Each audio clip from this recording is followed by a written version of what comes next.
Olá, amigos, tudo bem? Estamos aqui em mais um vídeo no canal Vinícius Nunes Psicologia e vamos direto para o que interessa. Que o tema dessa semana, a sugestão é toda de vocês, que é sobre transtorno de personalidade borderline. Esse foi um pedido da inscrita Madalena Cruz, logo no início do canal, foi um dos primeiros vídeos que ela pediu essa sugestão, mas aqui, de acordo com o roteiro que eu elaborei, né, para ficar bonitinho o vídeo, então vamos seguir com ele, né? E aí, o que seria o tal do transtorno de personalidade borderline? Eu digo que é um dos transtornos mais desafiadores dentro do campo da psicologia e também da psiquiatria. Por quê? Porque a pessoa que tem esse transtorno tem qualidades não, características muito singulares, como uma relação meio confusa em relação à autoimagem, instabilidade emocional muito grande, instabilidade nos afetos e uma impulsividade intensa. Mas por trás desses sintomas clínicos, a psicanálise busca um olhar de escuta, um lugar de estabilidade para pessoas que têm um extremo medo de abandono. O medo de abandono por parte dessas pessoas é muito grande. Ela não lida bem com a solidão, com a solitude, ou o termo que vocês quiserem. Então aqui vamos baixar um pouquinho aqui no roteiro e eu trago a questão do DSM-5, né? A parte técnica, mais clínica dentro da psicologia, né? Que os critérios para diagnosticar alguém com borderline, alguns dos critérios, né? Porque é um transtorno muito complexo e que precisa de uma avaliação mais bem fundamentada, porém alguns critérios que são fundamentais para a caracterização são os seguintes: o medo intenso de abandono, como eu disse antes, relacionamentos intensos mais instáveis, por causa dessa questão da instabilidade emocional, impulsividade e esse medo de abandono. Oscilações rápidas de humor, como eu já disse, sentimento crônico de vazio. Por isso essa necessidade do outro.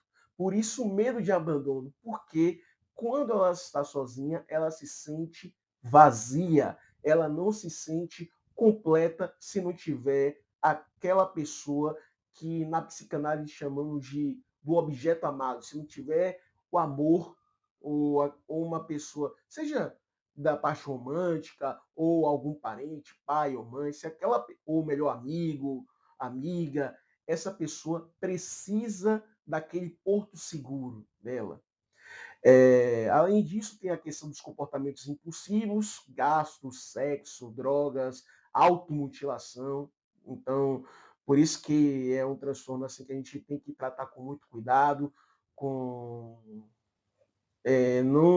não colocar como meme, como muita gente coloca, tipo algumas páginas na internet, principalmente nas redes sociais, que colocam homens sujam das bordas, como se elas fossem apenas, ou colocassem elas como as doidas e tal. Não, não é bem assim. São seres humanos que merecem cuidado, respeito, mas é claro que uma pessoa que tem o transtorno de personalidade borderline, como eu disse, a maioria acontece em mulheres, mas também tem homens.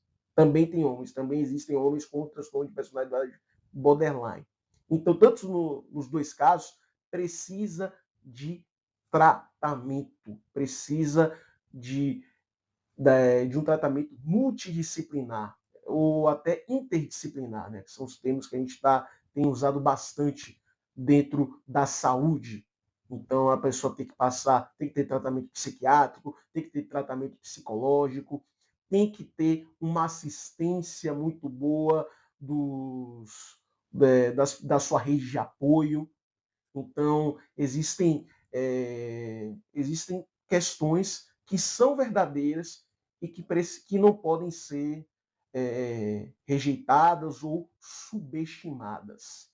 Então, aqui eu já posso ir para a parte da psicanálise, né?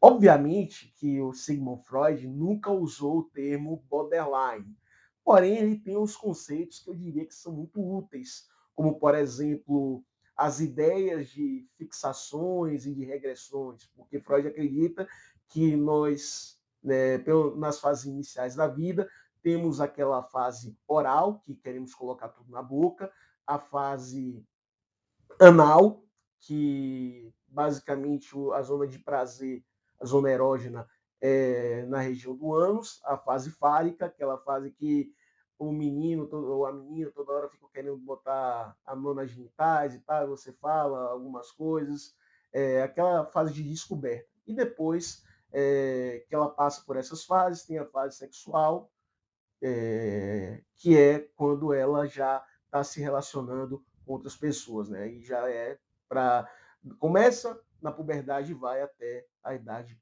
adulta, não é isso?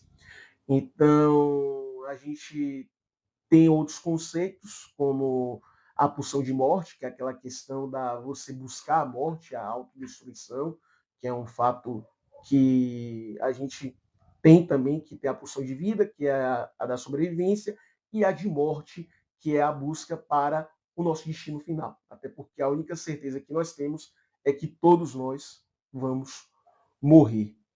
Mas essas fases que eu falei, o que Freud teria a dizer sobre o borderline? Diria que o borderline está muito fixo na fase oral, que é a fase em que a pessoa tem total dependência do cuidador, ou seja, da mãe. Precisa da mãe, inclusive para se alimentar, que é, no caso, o leite materno. Por isso que a zona de prazer dela é sempre a boca, porque ali ela tem a questão do alimento e tem a nutrição, né? E tudo, então, tudo nessa fase, quando a pessoa é um bebê, é tudo na boca, né? Você vê que a criança tem mania de pegar as coisas no chão, botar na boca, ela quer experimentar as coisas e ela acha que a fonte de experimentação é através da boca.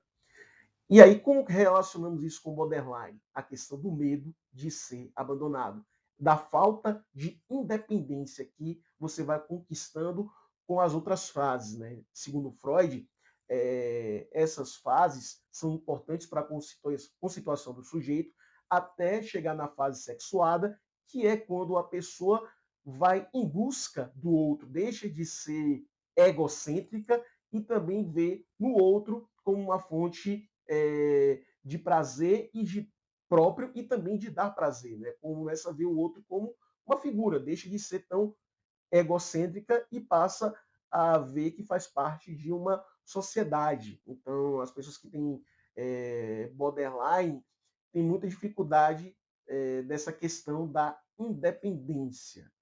Então, o analista, o trabalho do analista é muitas vezes ajudar a pessoa que tem borderline a simbolizar, a transformar os atos em palavras, a de entender a própria angústia.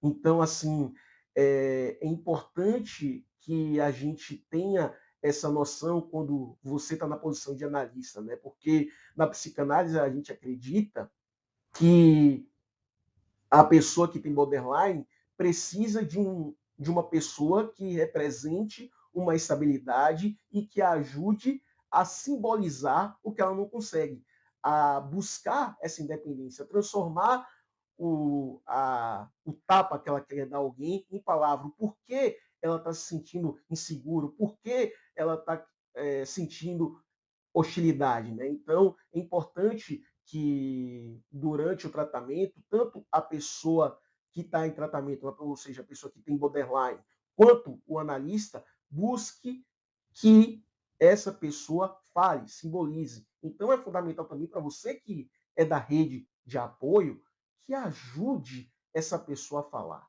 que ajude essa pessoa a simbolizar o que está sentindo. Não tenha paciência, eu sei que é difícil, mas é fundamental ter paciência para ter um melhor entendimento, tá certo? Então, assim, dessa maneira, antes de terminar o vídeo, eu gostaria primeiro de pedir para vocês, né, para fazer aqueles comandos básicos de curtir, compartilhar, comentar, se inscrever, tudo isso que vocês estão cansados de saber dentro do YouTube. E se vocês tiverem mais curiosidades em relação a este transtorno ou a outros transtornos da psicologia, vocês falem aqui nos comentários, né, do que vocês acham, do que vocês acharam, do que vocês queriam mais ou do que vocês acharam que ficou faltando. Então, além desse convite, eu queria fazer para vocês uma sugestão de filme e de leitura. E esse filme em questão é A Garota Interrompida, que é baseado no livro de mesmo nome, que conta a história da Susana Kaisner, que foi uma mulher que viveu num hospital psiquiátrico durante os anos 60 e ela tinha justamente o transtorno de personalidade borderline. Então, conta muito dessa vivência dela. O filme foi lançado em 1999 e a atriz que faz a Susana é a Winona Ryder, que é uma excelente atriz. Então, vejam, se eu não me engano, esse filme está disponível na Amazon Prime e também na Apple TV. Quem tivesse esses filmes aí já tem essa dica aí para vocês verem. E também procurem ler o livro, tá bom? São essas as minhas recomendações. Agradeço vocês pela audiência e tchau.